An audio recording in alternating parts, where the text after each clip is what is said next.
اعوذ باللہ من الشیطان الرجیم بسم اللہ الرحمن الرحیم اللہم صلی علی محمد بعدد من صلی علیہ وصلی علی محمد کما تحب و ترضی ان تصلی علیہ وصلی علی محمد کما امرتنا بالصلاۃ علیہ وصلی علی محمد کما ینبغی صلاۃ علیہ۔ کسی شخص نے کسی دوست سے 3000 دینار قرض لیا اور واپسی کی تاریخ مقرر تھی، مگر ہوتا وہی ہے جو منظور خدا ہو۔ اس شخص کا کاروبار معطل ہو گیا اور وہ بالکل کنگال ہو کے رہ گیا۔ قرض خواہ نے اپنا تاریخ مقرر پر پہنچ کر قرض کے واپسی کا مطالبہ کیا۔ اس مقروض نے معذرت چاہی کہ بھائی میں تو مجبور ہوں، میرے پاس تو کوئی چیز ہی نہیں ہے۔ قرض خواہ نے قاضی کے ہاں دعویٰ دار کر دیا۔ قاضی صاحب نے اس مقروض کو طلب کیا اور سماعت کے بعد اس مقروض کو 1 ماہ کی مہلت دی اور فرمایا کہ اس قرض کی واپسی کا انتظام کرو۔ مقروض عدالت سے باہر نکلا اور سوچنے لگا کہ میں کیا کروں۔ تو ممکن ہے اس نے کہیں سے پڑھا ہو یا علماء اکرام سے سنا ہو کہ رسول اکرم صلی اللہ تعالیٰ علیہ وآلہ وسلم کا ارشادی گرامی ہے کہ جس بندے پر کوئی مصیبت یا کوئی پریشانی آ جائے تو وہ مجھ پر درود پاک کی کثرت کرے، کیونکہ درود پاک مصیبتوں پریشانیوں کو لے جاتا ہے اور رزق بڑھاتا ہے۔ الحاصل اس نے عاجزی اور زاری کے ساتھ مسجد کے گوشے میں بیٹھ کر درود پاک پڑھنا شروع کر دیا۔ جب 27 دن گزر گئے تو اسے رات کو ایک خواب دکھائی دیا۔ کہنے والا کہتا ہے کہ اے بندے تو پریشان نہ ہو، اللہ تعالیٰ کارساز ہے، تیرا قرض ادا ہو جائے گا۔ تو فرمایا کہ تو علی ابن عیسیٰ وزیر سلطنت کے پاس جا اور جا کر اسے کہہ دے کہ قرض ادا کرنے کے لیے مجھے 3000 دینار دے دے۔ فرمایا جب میں بیدار ہوا تو بڑا خوشحال تھا، پریشانی ختم ہو چکی تھی، لیکن خیال آیا کہ وزیر صاحب نے کوئی دلیل یا کوئی نشانی طلب کی تو میرے پاس تو کوئی دلیل نہیں ہے۔ دوسری رات ہوئی تو جب آنکھ سو گئی تو قسمت جاگ اٹھی اور پھر آقا دو جہاں رحمت عالم شفیع اعظم صلی اللہ تعالیٰ علیہ وآلہ وسلم کا دیدار نصیب ہوا اور حضور علیہ الصلوۃ والسلام نے فرمایا کہ علی ابن عیسیٰ وزیر کے پاس جا۔ تو جب صبح آنکھ کھلی تو خوشی کی انتہا نہ تھی۔ اسی طرح تیسری رات پھر امت کے والی صلی اللہ تعالیٰ علیہ وآلہ وسلم تشریف لائے اور پھر حکم فرماتے ہیں کہ تو وزیر علی ابن عیسیٰ کے پاس جا اور اسے یہ فرمان سنا دو۔ عرض کی یا رسول اللہ صلی اللہ علیہ یا سیدی یا حبیب اللہ، میں کوئی دلیل یا علامت چاہتا ہوں جو کہ اس ارشاد کی صداقت کی دلیل ہو۔ یہ سن کر حضور صلی اللہ تعالیٰ علیہ وآلہ وسلم نے میری عرض کی تحسین فرمائی اور فرمایا کہ اگر وزیر تجھ سے کوئی علامت دریافت کرے تو کہہ دینا کہ اس کی سچائی کی علامت یہ ہے کہ آپ نماز فجر کے بعد کسی کے ساتھ کلام کرنے سے پہلے 5000 مرتبہ درود پاک کا تحفہ دربار رسالت میں پیش کرتے ہیں، جسے اللہ تعالیٰ اور کرامن کاتبین کے سوا کوئی نہیں جانتا۔ یہ فرما کر سید دو عالم صلی اللہ تعالیٰ علیہ وآلہ وسلم تشریف لے گئے اور وہ شخص بیدار ہوا، نماز فجر کے بعد مسجد سے باہر قدم رکھا اور مہینہ بھی پورا ہو چکا تھا اور وزیر صاحب کا جو رہائش گاہ تھی وہاں پر پہنچ گیا اور وزیر صاحب سے سارا قصہ سنا دیا۔ جب وزیر صاحب نے کوئی دلیل طلب کی اور میں نے حضور محبوب کبریا صلی اللہ تعالیٰ علیہ وآلہ وسلم کا ارشاد سنایا تو وزیر صاحب خوشی اور مسرت سے چمک اٹھے اور فرمایا مرحبا بر رسول اللہ حقا، اور پھر وزیر صاحب اندر گئے اور 9000 دینار لے کر آ گئے۔ ان میں سے 3000 گن کر میری جولی میں ڈال دیا اور فرمایا یہ 3000 قرض کی ادائیگی کے لیے، اور پھر 3000 دے دیے اور کہا کہ یہ تیرے بال بچوں کا خرچ ہے، اور پھر 3000 دیے اور فرمایا کہ یہ تیرا کاروبار کے لیے، اور ساتھ ہی الوداع کرتے ہوئے قسم دے کر کہا کہ اے بھائی تو میرا دینی اور ایمانی بھائی ہے، خدا را یہ تعلق و محبت نہ توڑنا، اور جب بھی کوئی کام یا کوئی حاجت درپیش ہو تو بلا روک ٹوک آ جانا، میں آپ کا کام دل و جان سے کروں گا۔ اور وہ شخص وہاں سے سیدھا قاضی صاحب کے ہاں پیش ہوا۔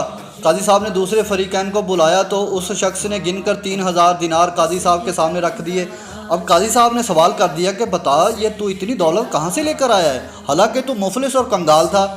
تو اس شخص نے کہا میں نے سارا واقعہ بیان کر دیا۔ قاضی صاحب یہ سن کر خاموشی سے اٹھ کھڑے ہوئے اور گھر گئے اور گھر سے 3000 دینار لے کر آئے اور فرمایا ساری برکتیں وزیر صاحب ہی کیوں لوٹ لیں، میں بھی اسی کا آقا دو جہاں صلی اللہ تعالیٰ علیہ وآلہ وسلم کا غلام ہوں، تیرا یہ قرض میں ادا کرتا ہوں۔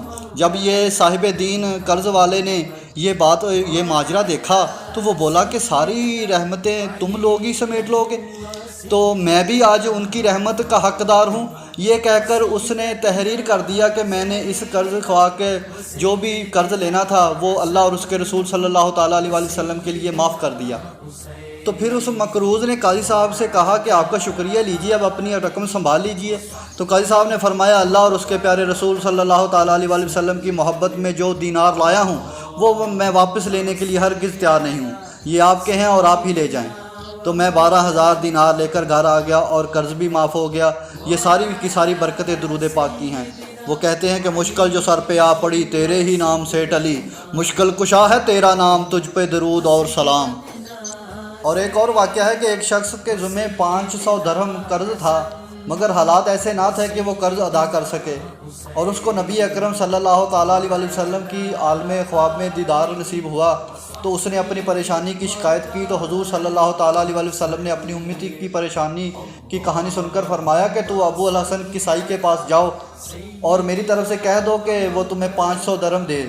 وہ نشا پور میں ایک سخی مرد ہے، ہر سال 10,000 غریبوں کو کپڑے دیتا ہے، اور اگر وہ کوئی نشانی طلب کرے تو کہہ دینا کہ ہر روز دربار رسالت میں 100 بار درود پاک کا تحفہ حاضر کرتے ہو، مگر کل تم نے درود پاک نہیں پڑھا۔ وہ شخص بیدار ہوا اور ابو الحسن کسائی کے پاس پہنچا اور اپنا حال راز بیان کیا، تو اس شخص نے اس کی طرف توجہ نہیں دی۔ پھر حضور صلی اللہ تعالیٰ علیہ وسلم کا بعد میں پیغام دیا تو اس نے نشانی طلب کی، اور جب نشانی بیان کی تو ابو الحسن سنتے ہی تخت سے زمین پر کود پڑے اور دربار الہی میں سجدہ شکر کیا، اور پھر کہا کہ اے بھائی، یہ میرے اور اللہ تعالیٰ کے درمیان ایک راز تھا، کوئی دوسرا اس راز سے واقف نہ تھا، واقعی کل میں نے درود پاک پڑھنے سے محروم رہا ہوں۔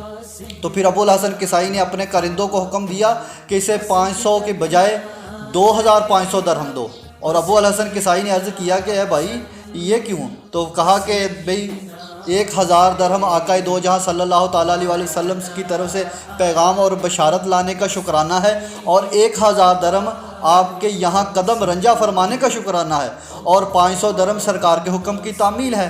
اور مزید کہا کہ آپ کو آئندہ بھی کوئی ضرورت درپیش ہو تو آپ میرے پاس تشریف لائیے گا۔ صلو علی الحبیب صلی اللہ تعالیٰ علی محمد صلی اللہ علیہ وآلہ وسلم۔ ایک واقعہ اور ہے، ایک مولوی صاحب نے کسی شخص کو بطور وظیفہ پڑھنے کے لیے درود پاک بتا دیا اور ساتھ ہی کچھ فوائد بھی ذکر کر دیے، اور وہ شخص بڑے ذوق و شوق سے دن رات درود پاک پڑھتا رہا، اور ایسا اس میں محو ہوا کہ دنیا کے کام چھوٹ گئے، اور اس کی بیوی جو تھی وہ فاجرہ تھی۔ جب بھی وہ خاوند کو دیکھتی اور اس کے منہ پر جب درود پاک کا ورد جاری رہتا تو اسے بے حد ناگوار معلوم ہوتا۔ ایک دن وہ عورت بولی، ارے بدبخت، کیا تو ہر وقت صلی علی محمدین کہتا رہتا ہے؟ اسے چھوڑ دو اور مرد بنو، کچھ کما کر لاؤ۔ لیکن وہ ہمیشہ اپنے درود پاک کے ورد میں مصروف رہتا ہے۔ اتفاق سے وہ کسی مہاجن کا شخص کا مقروض تھا اور اس نے مطالبہ کیا اور وہ نہ دے سکا، تو مہاجن نے عدالت میں دعویٰ دائر کر دیا۔ اب اس عورت کو اور بھی موقع مل گیا، خوب زبان درازی کرتی، خاوند کو برا بھلا کہتی۔ وہ مرد صالح تنگ آ کر آدھی رات کو اٹھا اور دربار الہی میں نہایت ہی زاری اور عاجزی سے عرض کی، یا اللہ، تو سب کچھ جانتا ہے، میری بیوی اور مہاجن سے میں بہت لاچار ہوں، تو بے سہاروں کا سہارا ہے، تو حاجت مندوں کا حاجت روا ہے۔ تو دریائے رحمت جوش میں آیا اور اس مرد صالح پر اللہ تعالیٰ نے نیند مسلط کر دی، اور اس نے خواب میں دیکھا کہ ایک بزرگ نہایت ہی حسین و جمیل پاکیزہ صورت والے سامنے آئے اور نہایت شیریں زبان سے گویا ہوئے، ارے پیارے، کیوں اتنا بے قرار ہے؟ گھبراؤ نہیں، تمہارا کام بن جائے گا، میں خود تمہارا مددگار ہوں۔ اس مرد صالح نے عرض کی، آپ کون ہیں؟ تو فرمایا، میں وہی ہوں جن پر تو درود پاک پڑھتا رہتا ہے۔ یہ سن کر وہ شخص بہت خوش ہوا اور دل کی ساری بے قراری دور ہو گئی۔ اور پھر سرکار دو عالم صلی اللہ تعالیٰ علیہ وسلم نے فرمایا کہ گھبرانے کی ضرورت نہیں ہے، تم صبح وزیر اعظم کے پاس جانا اور اس کو وظیفے کی مقبولیت کی خوشخبری سنانا۔ جب وہ مرد درویش بیدار ہوا اور صبح کو اپنے ٹوٹے پھوٹے لباس کے ساتھ وزیر اعظم کی رہائش گاہ کی طرف روانہ ہوا تو دروازہ پر جا کر دربانوں سے کہا کہ میں وزیر صاحب سے ملنا چاہتا ہوں۔ تو دربانوں نے اس کی حیثیت اور لباس دیکھ کر مسکرائے اور کہا کہ آپ وزیر اعظم صاحب کے ساتھ ملنے کے قابل نہیں ہیں، یہاں سے چلے جاؤ اور بھاگ جاؤ۔ لیکن ایک دربان جو تھا اس پہ وہ بڑا رحم دل تھا، تو اس کو رحم آیا اور اس نے کہا، بھائی ذرا ٹھہر جاؤ، میں وزیر صاحب سے عرض کرتا ہوں، اگر اجازت مل گئی تو آپ ملاقات کے لیے آ جانا۔ تو جب وزیر صاحب سے سارا ماجرا بیان کیا گیا تو انہوں نے کہا، اس شخص کو بلاؤ۔ اور جب وہ وزیر کے ہاں پیش ہوا تو وزیر صاحب کے استفسار پر اس نے سارا واقعہ بیان کر دیا۔ وزیر اعظم کو وظیفے کی خوشخبری سن کر بہت خوش ہوا اور اسے بجائے 100 کے 300 دینار دے کر رخصت کیا۔ جب وہ مرد صالح روپے لے کر گھر آیا تو اپنی بیوی کو دیے تو وہ بھی بہت خوش ہوئی۔ بیوی کو روپے دینے کے بعد وہ اپنے کام یعنی درود پاک میں مشغول ہو گیا۔ جب مقدمہ کی تاریخ کھائی تو وہ 100 روپیہ لے کر عدالت میں جا پہنچا اور حاکم کے سامنے رکھ دیا۔ تو قرض خواہ مہاجن جو تھا وہ روپیہ دیکھ کر حاکم سے کہنے لگا، جناب یہ روپیہ کہیں سے چوری کر کے لایا ہے، کیونکہ اس کے پاس تو کچھ بھی نہیں تھا۔ یہ سن کر حاکم نے پوچھا بتاؤ یہ روپیہ کہاں سے آیا ہے ورنہ قید میں ڈال دیا جاؤ گے۔ اس نے کہا یہ بات آپ وزیر اعظم صاحب سے معلوم کرو کہ میرے پاس پیسے کہاں سے آئے ہیں۔ تو حاکم نے وزیر اعظم کی خدمت میں خط لکھا۔ وزیر اعظم صاحب نے خط کا جواب دیا اور کہا کہ جج صاحب خبردار اگر اس بندے کے ساتھ ذرا بھی بے ادبی کی تو معزول کر دیے جاؤ گے۔ جج یہ جواب پڑھ کر بڑا خوفزدہ ہوا اور اس نے مرد صالح کو اپنی کرسی پہ بٹھا دیا اور بڑی خاطرداری کی اور اس کا جو 100 روپیہ تھا اسے واپس کر دیا اور مہاجن کو اپنی طرف سے 100 روپیہ دے دیا۔ مہاجن نے جب یہ منظر دیکھا تو خیال آیا کہ جب وزیر اور حاکم اس کے ہیں تو معلوم ہوتا ہے کہ خدا بھی اس کا ہے، تو اس نے وہ 100 روپیہ اس کو واپس کر دیا اور اس کا قرض جو تھا وہ بھی معاف کر دیا۔ تو معلوم ہوا کہ درود پاک دونوں جہانوں کی مرادیں پوری کرتا ہے۔ صلو علی الحبیب صلی اللہ تعالی علی محمد صلی اللہ علیہ وآلہ وسلم۔ ان تینوں واقعات سے یہ روز روشن کی طرح واضح ہو جاتا ہے کہ رسول اکرم صلی اللہ تعالی علیہ وآلہ وسلم اللہ تعالیٰ کی عطا سے ہر امتی کو جانتے ہیں اور اس کی پریشانیوں سے بھی واقف ہیں، اور یہی عقیدہ اکابر اہل سنت و جماعت کا ہے۔ چنانچہ شاہ عبدالعزیز محدثی دہلوی قدسرہ تفسیر عزیزی میں اس آیت مبارکہ وَيَكُونُ الرَّسُولُ عَلَيْكُمْ شَهِيدًا کی تفسیر بیان کرتے ہوئے فرماتے ہیں کہ تمہارے رسول صلی اللہ تعالیٰ علیہ وآلہ وسلم تم پر قیامت کے دن اس وجہ سے گواہی دیں گے کہ وہ نور نبوت سے ہر مومن کے رتبے کو بھی جانتے ہیں، اور وہ یہ بھی جانتے ہیں کہ اس کے ایمان کی حقیقت کیا ہے، اور وہ یہ بھی جانتے ہیں کہ میرا فلاں امتی کی ترقی میں کیا چیز رکاوٹ بنی ہوئی ہے۔ الحاصل رسول اکرم صلی اللہ تعالیٰ علیہ وآلہ وسلم تمہارے گناہوں کو بھی جانتے ہیں اور تمہارے ایمان کے درجات کو بھی جانتے ہیں، اور وہ تمہارے اچھے برے عملوں کو بھی جانتے ہیں، اور وہ تمہارے اخلاق اور نفاق کو بھی جانتے ہیں۔ صلو علی الحبیب صلی اللہ تعالی علی محمد صلی اللہ علیہ وآلہ وسلم۔ بلکہ سرکار دو عالم نور مجسم شفیع اعظم صلی اللہ تعالیٰ علیہ وآلہ وسلم نے خود فرمایا کہ بے شک اللہ تعالیٰ نے ساری دنیا میرے سامنے کر دی ہے، اور میں دنیا کی طرف اور جو کچھ قیامت کے دن تک اس میں ہونے والا ہے وہ سب کچھ دیکھ رہا ہوں، جیسا کہ میں اپنی ہتھیلی کو دیکھ رہا ہوں۔ صلو علی الحبیب صلی اللہ تعالیٰ علی محمد صلی اللہ علیہ وآلہ وسلم۔ اور صاحب تفسیر روح المعانی رحمۃ اللہ علیہ نے اپنی تفسیر میں یہ آیت مبارکہ یا ایھا النبی انا ارسلناک شاہدن کی تفسیر بیان کرتے ہوئے لکھا ہے کہ اللہ پاک فرماتے ہیں پیارے نبی ہم نے آپ کی امت پر آپ کو شاہد بنا کر بھیجا ہے، آپ ان کے احوال کی نگرانی فرماتے ہیں اور ان کے عملوں کو بھی ملاحظہ فرماتے ہیں، اور آپ کی امت سے تصدیق و تکذیب یا ہدایت و گمراہی جو کچھ صادر ہوتا ہے آپ اس کے بھی گواہ ہیں۔ صلو علی الحبیب صلی اللہ تعالیٰ علی محمد صلی اللہ علیہ وآلہ وسلم۔ اگر ایسی گل دی سمجھ آ جائے تو روڑا تو جانا موقع، تو اللہ پاک ہمیں ہدایت دے اور ہمیں حضور کے ساتھ ذوق سے اور شوق سے درود پاک پڑھنے والا بنائے اور اس سے سچی پکی محبت عطا فرمائے۔ اللہم صلی علی روح محمد فی الارواح والا جسدہ فی الاجساد والا قبرہ فی القبور، تو آیوں نہ درتے ہو کیوں بد نصیبہ، ہزار رنگاں وچ رنگیندے محمد صلی اللہ علیہ وآلہ وسلم۔